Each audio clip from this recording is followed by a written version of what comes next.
Hello नमस्कार साथियों, स्वागत है आपके अपने YouTube channel JL Jharkhand live में। दोस्तों, हाल ही में डीवीसी काफ़ी चर्चा में है, तो हम लोग यहाँ पर इस वीडियो में आज समझने वाले देखने वाले हैं कि डीवीसी यहाँ पर क्यों चर्चा में है। केंद्र सरकार और राज्य सरकार के बीच में इतनी जो है वो चर्चा क्यों हो रही है डीवीसी को लेकर, तो हम लोग यहाँ पर इस वीडियो में पूरे डिटेल्स में देखने वाले हैं।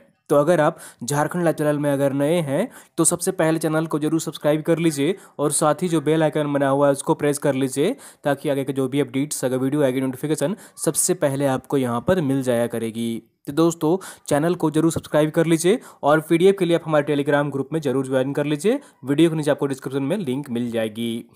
तो चलिए हम लोग यहाँ पर पूरी डिटेल्स में समझते हैं कि डीवीसी जो है यहाँ पर क्यों चर्चा में है हाल ही में। और यहाँ पर जैसे देख पा रहे हैं, डीवीसी सबसे पहले देख लीजिए कि डीवीसी है क्या, डीवीसी का जो कार्य है वो क्या है और इसका उद्देश्य क्या है और ये क्या है, समझिए इसको पूरी तरह से। तो डीवीसी जो है वो भारत सरकार द्वारा शुरू की जाने वाली प्रथम बहुउद्देशीय नदी घाटी परियोजना है। डीवीसी का जो पूरा नाम है वो है दामोदर वैली कॉरपोरेशन। ठीक है, इसका फुल फॉर्म जो है वो है दामोदर वैली कॉरपोरेशन है। और यह जो है डीवीसी का जो कार्य है, यह कोयला, जल तथा तरल ईंधनों तीनों ही स्रोतों से विद्युत उत्पादन करने वाला भारत सरकार का प्रथम संगठन है। ठीक है, तो यह कोयला, जल और जो तरल ईंधन है तीनों ही स्रोतों से विद्युत का उत्पादन करता है और यह भारत सरकार का प्रथम संगठन है। ठीक है, डीवीसी की जो स्थापना हुई थी वो 7 जुलाई 1948 ईस्वी को हुई थी। कब हुई थी? 7 जुलाई 1948 ईस्वी को डीवीसी की स्थापना हुई थी, दामोदर वैली कॉरपोरेशन की। इसका मुख्यालय जो स्थित है वो है कोलकाता में स्थित है, जो कि पश्चिम बंगाल राज्य में है। ठीक है, पश्चिम बंगाल राज्य के कोलकाता में इसका मुख्यालय स्थित है दामोदर वैली कॉरपोरेशन का। तो इसकी स्थापना जो की गई थी, इसका उद्देश्य मुख्य जो था यहाँ पर देख लीजिए, इसका उद्देश्य था कि इसका उद्देश्य अनियमित दामोदर नदी को नियंत्रित करने के लिए इसका जो है यहाँ पर इस संगठन का निर्माण किया गया था, डीवीसी का। ठीक है, दामोदर वैली कॉरपोरेशन का। तो दामोदर नदी जो है वो बिहार में भी, झारखंड में और पश्चिम बंगाल में बहती है। ठीक है, तो बंगाल का शोक भी कहा जाता है दामोदर नदी को।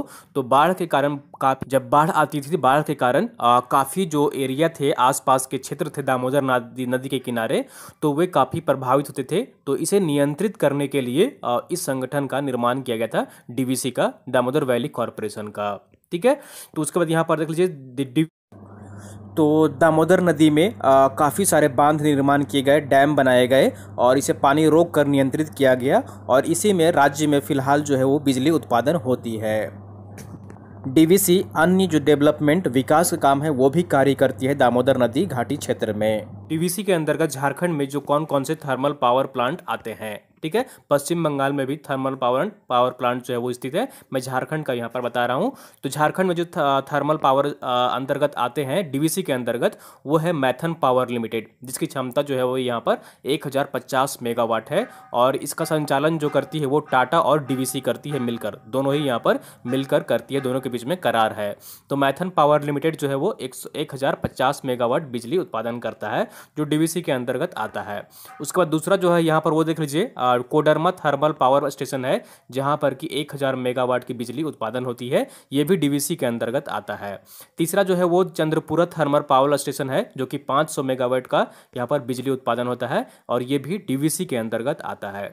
उसके बाद यहां पर देख लीजिए बोकारो थर्मल पावर स्टेशन है, जहां पर कि इसमें ए और बी है। ठीक है, बोकारो थर्मल पावर स्टेशन ए है और बी है। तो बी में यहाँ पर 210 मेगावाट की बिजली उत्पादन होती है और यहाँ पर जो है ये भी बोकारो थर्मल पावर स्टेशन जो भी है, तो यहाँ पर ये भी डीवीसी के अंतर्गत आता है। और बोकारो थर्मल पावर स्टेशन ए है, जहाँ पर कि 500 मेगावाट की बिजली उत्पादन होती है।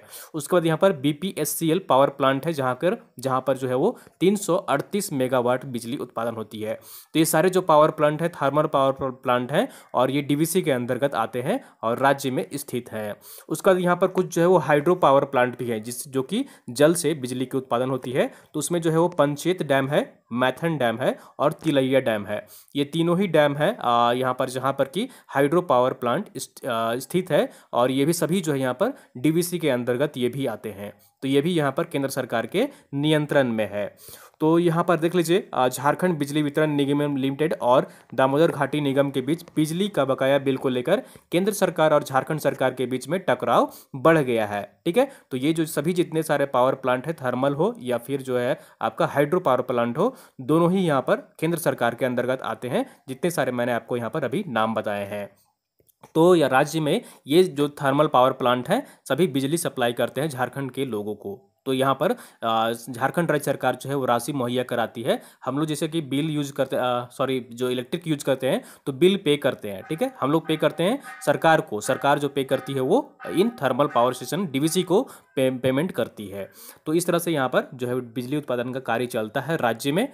तो जैसा कि यहाँ पर देख पा रहे हैं, विवाद का कारण जो है वो यहाँ पर केंद्र सरकार ने झारखंड को दामोदर घाटी निगम का बिजली मद में 5608.32 करोड़ रुपए का बकाया चुकाने का नोटिस दिया था। हाल ही में केंद्र सरकार ने जो है राशि जो है जीएसटी मद से पैसा काट लिया है। ठीक है, ऊर्जा मंत्रालय है जो कि जीएसटी मद से राज्य सरकार का पैसा काट लिया है, और जिसमें कि ऊर्जा मंत्रालय ने स्पष्ट किया है कि झारखंड बिजली वितरण निगम लिमिटेड ने इस अवधि में डीवीसी का भुगतान नहीं किया है, इसलिए 2017 में हुए त्रिपक्षीय समझौते की शर्तों के मुताबिक राज्य सरकार के आरबीआई खाते से बकाया 1417.50 करोड़ की 4 किस्तों में वसूला जाएगा, और यह पहली किस्त जो है वो वसूली गई है।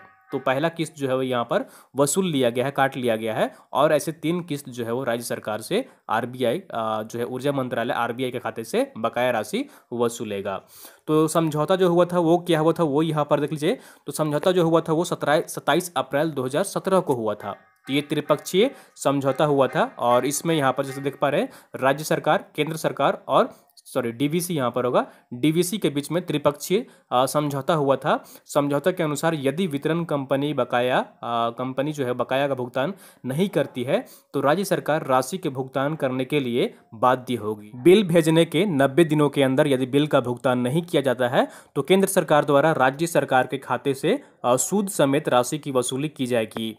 यही वह समझौता है जिसकी वजह से इतनी बड़ी रकम राज्य के खाते से काट ली गई है। तो यह समझौता के अंतर्गत 1400 यहाँ पर कितना है 1417.50 करोड़ रुपये राशि जो है वो काट ली गई है केंद्र सरकार द्वारा, केंद्र सरकार की ऊर्जा मंत्रालय के द्वारा। डीवीसी राज्य के धनबाद, बोकारो, गिरिडीह, कोडरमा, हजारीबाग और रामगढ़ जिले में बिजली आपूर्ति करता है।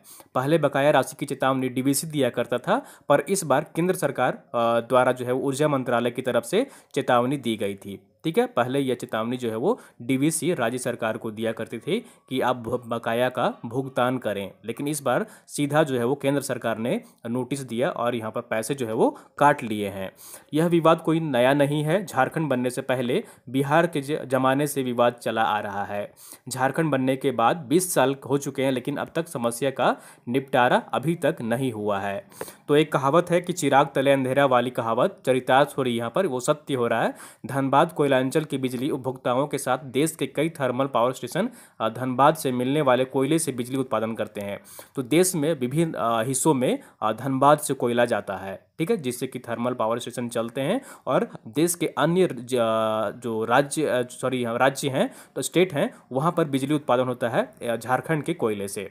तो धनबाद के जो कोयले सप्लाई होते हैं उससे देश का एक बड़ा हिस्सा जो है जगमग करता है। तो वहीं दूसरी तरफ झारखंड के धनबाद, बोकारो, रामगढ़, चतरा, हजारीबाग, गिरिडीह और कोडरमा में यह 7 जिले हैं जो डीवीसी के कमांड एरिया में आते हैं, और यहाँ पूरी तरह से बिजली भी उपलब्ध नहीं हो पाती है। तो यहाँ पर कोयला तो है लेकिन यहाँ पर बिजली नहीं है।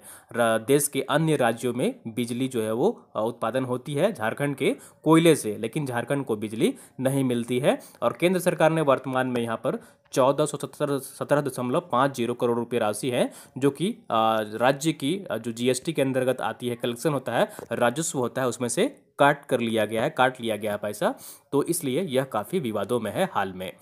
तो यहाँ पर राज्य सरकार और केंद्र सरकार के बीच में इस राशि को लेकर काफ़ी विवाद हो रहा है, और इसलिए डीवीसी यहाँ पर काफ़ी चर्चा में है। तो दोस्तों उम्मीद करता हूँ इसमें सारी जानकारी जो आपको मिल गई होगी। अगर वीडियो पसंद आई आपको जरूर लाइक करिए, चैनल को सब्सक्राइब नहीं किया सब्सक्राइब कर लीजिए, और वीडियो को आप लोग अपने दोस्तों के साथ अधिक से अधिक शेयर कर दिया करिए ताकि अन्य लोग भी यहाँ पर जुड़ सकें और झारखंड के महत्वपूर्ण फैक्ट्स यहाँ पर जो संबंधित है टॉपिक्स है उससे संबंधित सब यहाँ पर जानकारी पा सकें।